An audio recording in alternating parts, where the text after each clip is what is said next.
Want to welcome everybody into the Jed Kennedy Coaches Show here on 96.9 The Legend. Coach Kennedy, last Friday night, first regional game on the road, 3 more road games after that. But kind of your first comments or thoughts about the trip to take on the Wildcats at Enterprise. Well, obviously, it was a good night to be a Wolf. Dominating 69-28 victory. I think that when you coach games like that. I'm happy for the kids and I'm happy for the community. Obviously, I'm into the football mode of things and, just what it means that week for that. And obviously there was some, maybe external motivation, but when it comes down to it, it was about winning a football game, winning a region game. We were able to do that. But again, just we didn't play very good the week before against Monroe, and I think Monroe is better than what we thought.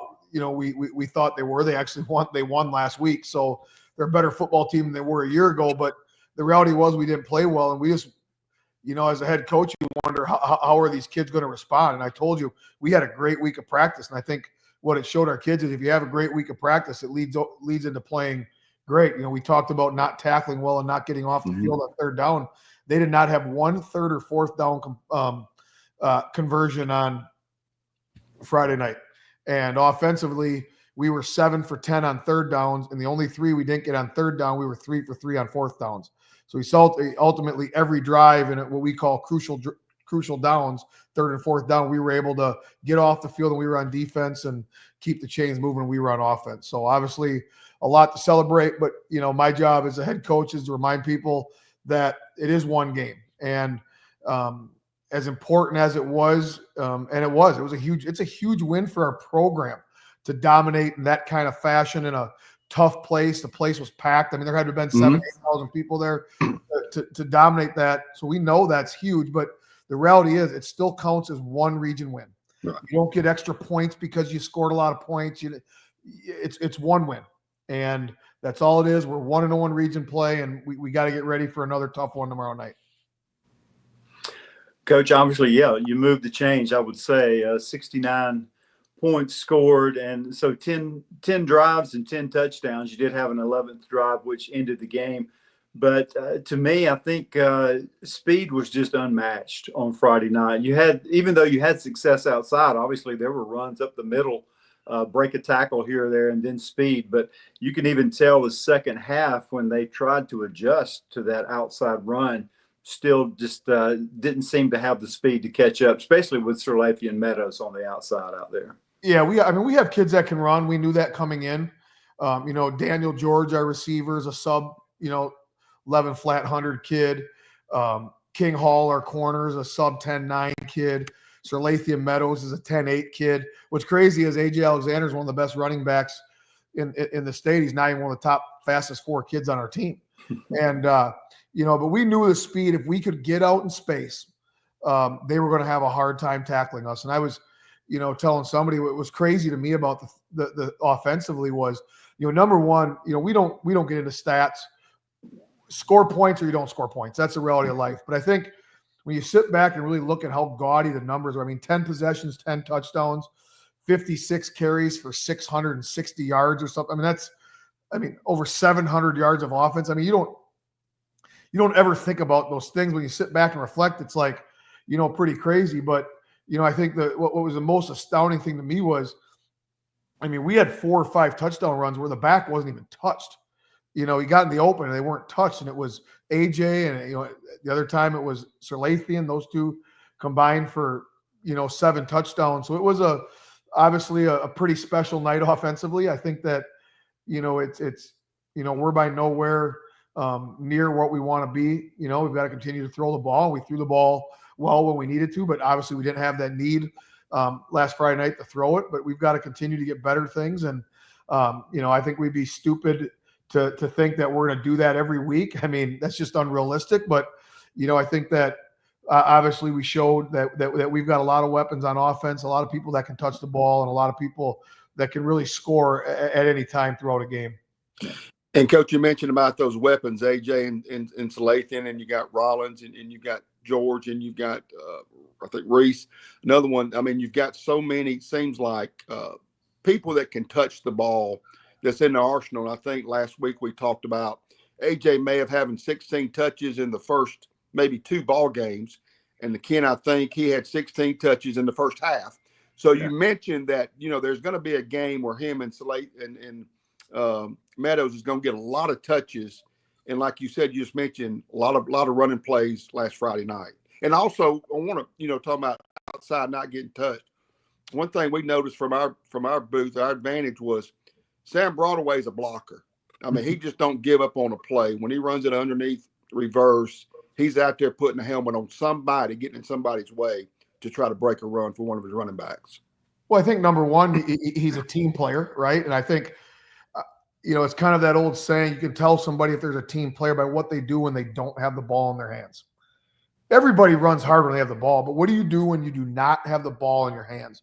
And when you go back and watch that film, when people didn't have the ball, they were carrying out fakes. Mm-hmm. When they weren't carrying out fakes, they were blocking.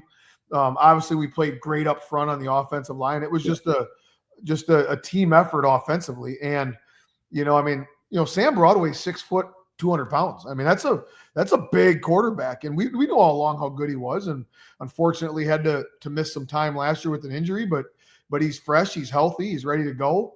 And, you know, just when you have Sam back there, it brings a whole nother dynamic to the game. And like I said, we're just we're excited about how we're progressing offensively, but certainly it's certainly not a finished product. Coach, I was going to say, and you mentioned it, we would be remiss if we didn't talk about how well that offensive line played, those big guys down in the trenches, and certainly did a great job opening some holes. And on the defensive side, some really big pass breakups on some deep passes. Defensive backs played well, and especially second half, you got pressure on Burkhardt on the quarterback defensively. I think really made a big difference as well. Yeah, I mean, really, you know, we went in, you know, and I'm not going to tell you, you know, word for word what our game plan was, but it really came down to 2 things. If we blocked the Turner kid at linebacker, we knew we could be successful moving the football. We did that. And I think what happened with that was we were so fast to the outside, they were over scraping everything. And if you look at those plays, you know, it's buck sweep where you're pulling both guards. They actually all cut back underneath the linebackers. You know, and secondly, we said if we stop Mason Burkhardt at quarterback, they're going to have a hard time beating us. And, you know, it was more having him not beat us with his legs. And if you take out the first play of the game, and that was, you know, just a great start by them and a miscue by us. I mean, other than that, he really did not hurt us with his legs. And if you look at the first 2 games that they won, I mean, he crushed people in crucial downs with his legs. And we just sold to our kids all week. If you stop Mason Burkhardt with his legs, they're going to have a hard time scoring points on us. We thought that we were athletic enough and good enough in the secondary to be able to slow down their receivers. We did that. And again, if you do that, it's all going to come back to the quarterback running the football. And because we slowed that down, we're able to get some pressure on them, you know, really, you know, able to, you know, shut down those things. You think about it, they had first play of the game, they scored. You know, they had a long pass play, you know, down the middle to their blocking back where we had our kid fall down. They scored on our, you know, threes on it. It just, you know, really, they didn't have those drives where they went at you and grinded out. That happened the first 2 weeks where we couldn't get off the field. I mean, our kids, you know, it was just, if you think, to me, this is when the game turned. They scored, we scored. They went 3 and out. We went down and scored, went up 14-7. They went out 3 and out again. We went down and scored up 21-7. And I think that just the defense started playing with the confidence that we knew. We knew how they could play.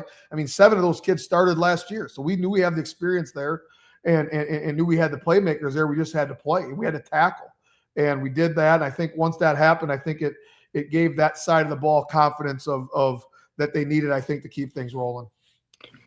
And Coach, talking back still about defense, I mean, Aaron Scott really showed up being out, you know, last week and coming. You could tell he, and it seems like Lamine kind of kept Burkhardt kind of, I'm not going to say spying on him, but kept him to make sure he didn't cross the line of scrimmage if he rolled out either side. Of course, a lot of pressure from that defensive line. But, you know, Aaron Scott's back. Is he healthy? Is he ready to go? Everything good with Aaron?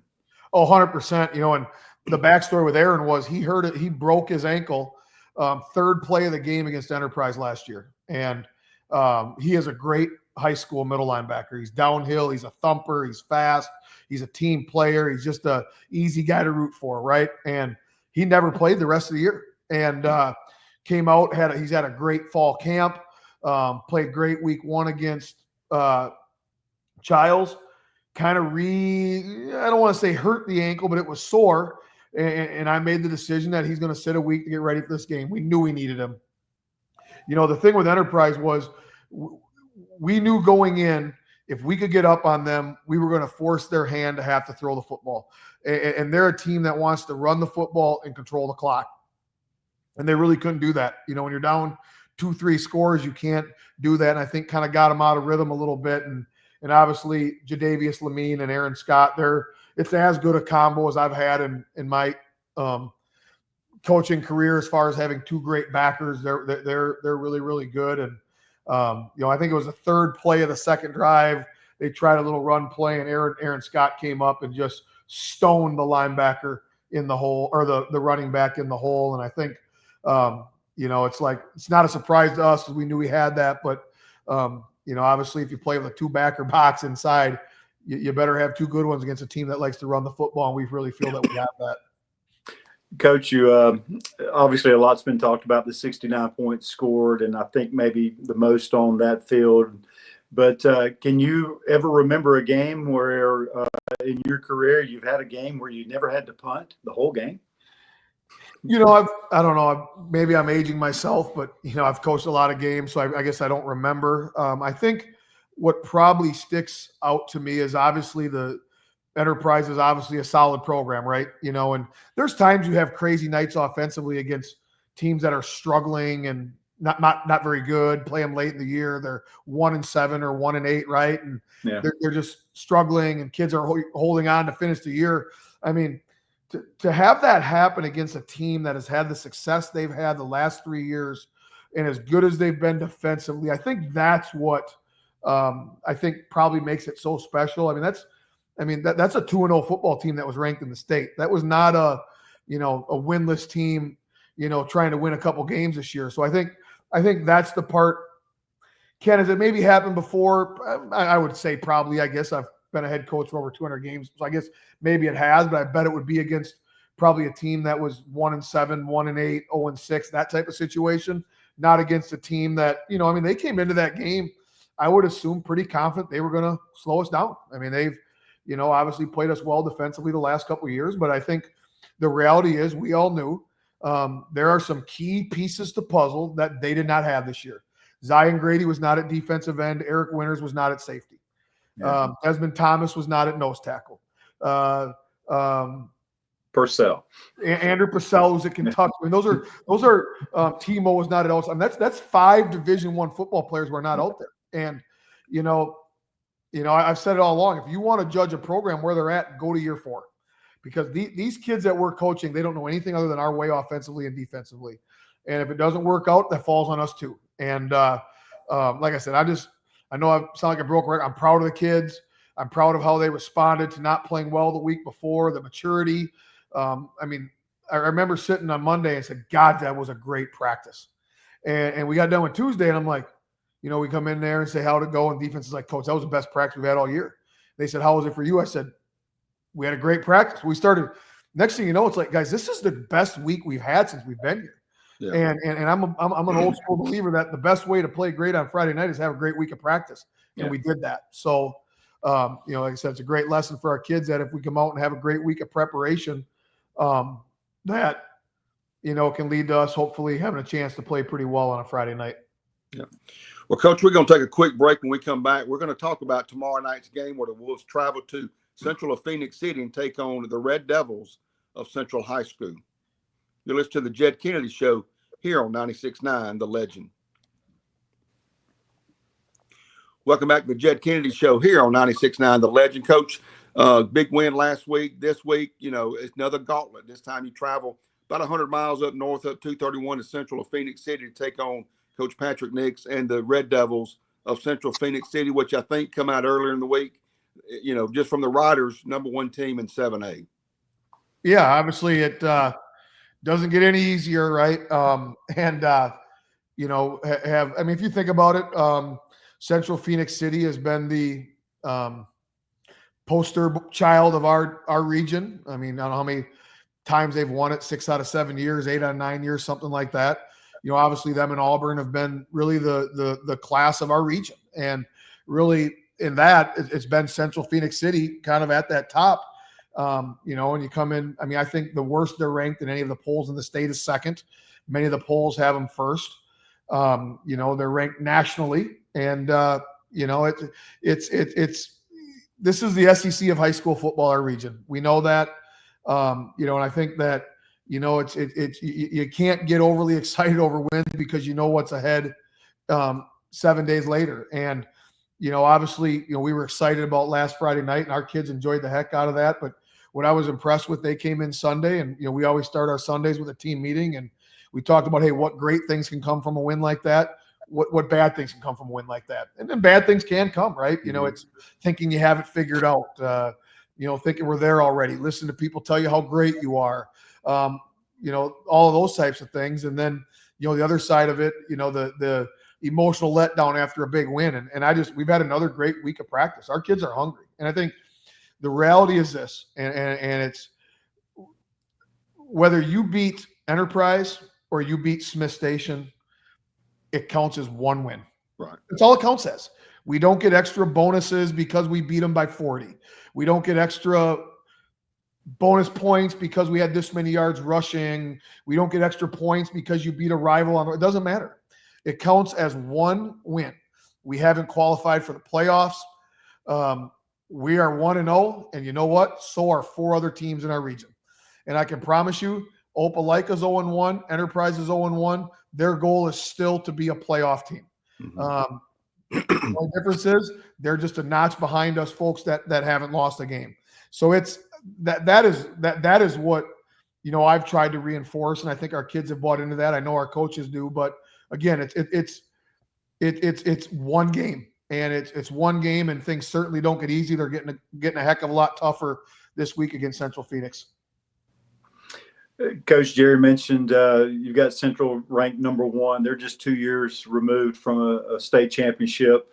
Dothan moves up in the polls this week, and you're number 7. And I know polls don't mean a lot, but as you're saying, you're the only 2 teams right now in the region that's undefeated. But that's only one game so far in the region. But you got 2 teams that are averaging really both right around 50 points now. Do you think it could be one of those games that whoever has the ball last could come away with a win?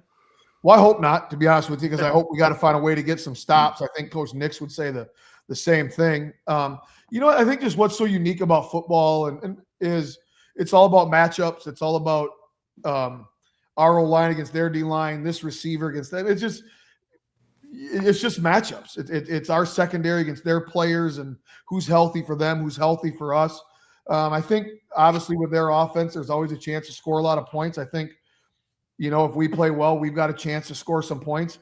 I also wouldn't be telling the truth. I didn't say it's going to be a heck of a lot harder this week than it was last week. I mean, as you watch Central Phenix City, people say, Coach, what is their weakness? They do not have one. I mean, when you look at 90% of high school football teams, and it doesn't matter if it's a 1A school or a 7A school, they're going to have pieces on their program that are really, really good. They're going to have pieces in their program that they're above average. They're going to have some position groups that are maybe a little below average, and then you might be hiding a kid here or there to get through. Central Phenix City has none of that. You watch, there's 22 starters. They don't have one weakness. They have really good players and good players. They don't start bad players. They don't have a position where they're hiding somebody. And I think we know that. With that being said, our expectation is to win every game we play. We coach every game to win. We play every game to win. Our kids have that mentality. So we're not scared of them by any means. We're not going up there to try to play a close game. Are they maybe more talented than us? Yes, they are. But we put our game pants on just like they do. We buckle our helmets just like they do too. And we have shown 2 out of the last 3 years we've lost to them by 7 points. So we show we can play with them. The difference is those 2 games were at Rip Hughes. The other game was up at in Central Phenix City. We've got to show that we can go on the road and play with those people. And like I said, we obviously a tough crowd, big crowd last week at Enterprise, but this is a whole nother animal going up to where we're going. And we've got to find a way to stay in the game and give ourselves chances and not give them easy scores and us work the clock and those types of things. So that way we can give ourselves a chance, as that game moves on, to be in itself and have a chance to win that football game. Because if you don't, it's over before the dang thing starts. Yeah, you mentioned about controlling the ball, controlling the clock. Last week against Enterprise, there was one drive Enterprise had that a lot of penalties amongst the defensive backs. Agree or disagree? I think there was a discussion with the officials but that was really and I think, Ken, if I'm not mistaken, that was probably just started like three penalties back to back, but before then there was nothing. And then of course, no turnovers. So of course tomorrow night's game is going to be key with turnovers. Had 4 turnovers, I think, in game 2. Last week's corrected that. So from a defensive back standpoint, what's been working on? Because you're going to face a Red Devil team that's going to throw the football. Yeah, I mean, they got and like we talked about, they don't have a bad receiver, so they've got matchups all over the place. But like I said, they put their pants on just like we do. We've got to make tough throws. We've got to make the quarterback make tough throws. You can't give a kid like that, Bobby Coleman. He's Cam Coleman's younger brother. Tons of offers. It's obviously it's a place that produces Division I quarterbacks year after year after year. He presents challenges, and he loves to throw the football first. The kid they had last year was really good. This kid's just as good. They've got a great running back. They're committed to running the football, and everything's an RPO type play. And basically what that means is it's a run pass option. Basically where they can run the ball or pass the ball on any play call. And so if you load the box, it's going to be a pass. If you back off and play soft, they're going to run the football. And you hope that we can create some turnovers and flip the field and those types of things. I just hope that we can control the clock offensively. I think our best defense is when our defense is standing on the sidelines and we're running the clock. That's nothing against our defense. It's just the philosophy we have as a program. So again, but that's not going to be easier either. I mean, they have Tristan Lyle at defensive end. He is one of the best players, if not the best player we will go against all year. Plays defensive line, and he is a stud. He's a freak. Man, oh man, is he good. Gets off the football. He's big, strong, rushes the passer, plays the run. He does it all. We've got to find ways to get him blocked or it ain't going to matter. So, like I said, Coach, how's the secondary going to throw it? I mean, they're good all over the place. We've got to just try to find some things. And once we get out there, find some schematic things that are working for us. And like I said, they're well coached. I got a great amount of respect for Coach Nix and how he does things. But like I said, I think that, we have slowly the last 4 years made a name for ourselves in this state. That if you play the Dothan Wolves, you better be ready to play, because on any given night they can play with anybody. And like I said, I think that 2 weeks ago we didn't play well, found a way to scratch out a win, learned lessons from that. Now we had a big win Friday night. We've learned lessons from that. How do we respond? And just kind of excited to continue on this journey with this 2025 team. Coach, it's been exciting to watch y'all for sure. And I know Jerry and I have talked about just offensively and defensively. Obviously, we're trying to call names and okay, this guy made the tackle. Here's a big play. And, it's offensively is so spread out. There's so many weapons. You can talk about so many different areas. Same thing on defense. 1 week we're talking about Ibarra there or Lamine, and then the next week we're talking about the speed of Canoris Ford chasing down a running back down the sideline. So it's just really been a pleasure to see true when you talk about these guys play as a team, because they really share the responsibility, and it's been fun to watch them play. Yeah, and I think the one thing I think that we have made a conscious effort as a staff is to develop depth. And I think those first 2 games, I don't have the exact number, but I think like in the close parts of games, like 17 or 18 different kids took snaps on the defensive side of the ball. We're playing 5 to 6 defensive linemen every week in crucial downs. And again, the the great thing about our region is it's one of the best regions in the country. One of the worst things about our region is one of the most physical regions in the country. So people are going to get banged up. You're going to have some people go down, whether it's for a series or longer. And you've got to have people to put in there. And last year, I think it's no secret that we were absolutely crushed with injuries. And I told our coaches, we've got to have a better plan of developing depth of kids that can play a meaningful snap in a 7A football game, in a region game, that can help us continue to win that football game. And I think we've shown that we've done that just with, I mean, we've moved Tanner Johnson around. Tanner Johnson has played blocking back and tight end. The passing to the tight end is not an element we've had in this offense for the last 3 years. Now we do. That's a skill player we haven't even talked about. I mean, Tanner's got 6 or 7 catches through 3 games. Well, that's something else that they have to defend. We've played 3 different blocking backs with our first group throughout the year.